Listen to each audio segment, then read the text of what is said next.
অসমৰ সাংবাদিকতা শ্ৰমিক আন্দোলন আৰু সামাজিক ন্যায়ৰ ইতিহাসত চিৰস্মৰণীয় নাম কেদাৰনাথ গোস্বামীৰ ৬২ সংখ্যক মৃত্যু তিথি আজি মৰাণত গাম্ভীৰ্যপূৰ্ণ পৰিৱেশত পালন কৰা হয়। মৰাণ প্ৰেছ ক্লাবৰ উদ্যোগত আয়োজিত অনুষ্ঠানত সাংবাদিক সমাজকৰ্মী আৰু পৰিয়ালবৰ্গই মহান ব্যক্তিগৰাকীৰ আদৰ্শ আৰু অৱদান স্মৰণ কৰে।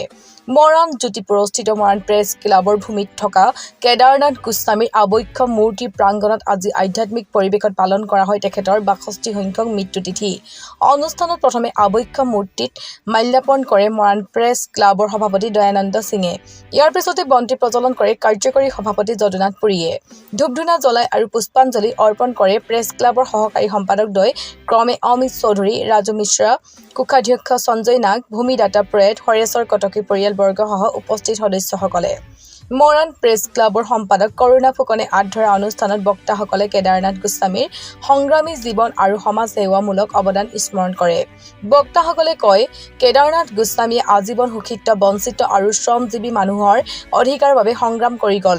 অসমৰ কৃষক শ্ৰমিক আন্দোলনৰ অন্যতম অগ্ৰণী নেতা হিচাপে তেওঁ চাহ বাগিচা শ্ৰমিক, ডিগবৈ তেলক্ষেত্ৰ কৰ্মচাৰী আৰু খেতিয়ক সমাজৰ অধিকাৰৰ বাবে বিভিন্ন আন্দোলনত নেতৃত্ব দিছিল।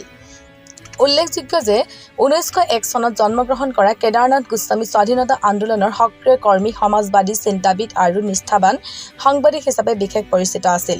কৃষক বনুৱা পঞ্চায়তৰ প্ৰথম সভাপতি হিচাপে দায়িত্ব গ্ৰহণ কৰাৰ লগতে বিভিন্ন সংবাদপত্ৰ আৰু আলোচনীত তেওঁ সমাজমুখী লেখনি প্ৰকাশ কৰিছিল।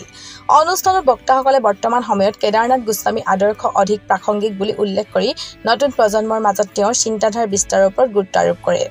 অনুষ্ঠানৰ শেষত মৰাণ প্ৰেছ ক্লাবৰ সম্পাদক কৰুণা ফুকনে কেদাৰনাথ গোস্বামী আবক্ষ মূৰ্তি কাষতে ভূমিদাতা তথা তেখেতৰ তুলনীয়া পুত্ৰ প্ৰয়াত হৰেশ্বৰ কটকীৰ প্ৰতিমূৰ্তি নিৰ্মাণৰ আশ্বাস প্ৰদান কৰে। লগতে অনুষ্ঠান সফলভাৱে সম্পন্ন কৰাত সহযোগিতা আগবঢ়োৱা সকলোকে ধন্যবাদ আৰু শলাগ জ্ঞাপন কৰে।